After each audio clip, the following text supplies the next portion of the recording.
We stand with the people of London and with Muslim communities across the country. We're going to continue to fund initiatives like the Security Infrastructure Program to help protect communities at risk and their schools and places of worship. We'll continue to fight hate online and offline. It's important that we measure the distance between the Canada that we have and the Canada that we want. But it's more important for us to not just recognize the distance between those Canadas, but to conquer the distance, Mr. Speaker. The reality is, this is our Canada. This is our Canada. Our Canada is a place where 215 little kids were found dead in unmarked graves. Our Canada is a place where you can't walk down the streets if you wear a hijab because you will be killed. This is our Canada. We can't deny it. We can't reject that because it does no one any help.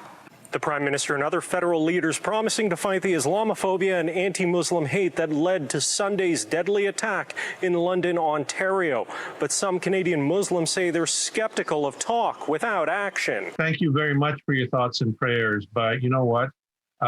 When people are dying, when people are being targeted because of their faith or their color, the color of their skin or their ethnicity, then we need more than thoughts and prayers. We need concrete action. Actions speak louder. This is the third act of mass violence against Canadian Muslims since the 2017 Quebec City mosque shooting, and Fareed Khan says the government's action since then has been piecemeal and seemingly lacking direction. Justin Trudeau pointed to his government's creation of a Ministry of Diversity and Inclusion as evidence of his effort, but much grassroots work is being done by community groups that can have problems getting funding. We need a strategic plan that really considers very carefully what are the needs, where across the country are the threats, where are we seeing elevated rates of violence and hostility towards the communities, and how can we direct resources there. Barbara Perry studies hate and extremism. She says Parliament voting to condemn Islamophobia in 2017 was a good step, but as a non-binding motion set a low bar and one that some politicians tripped over.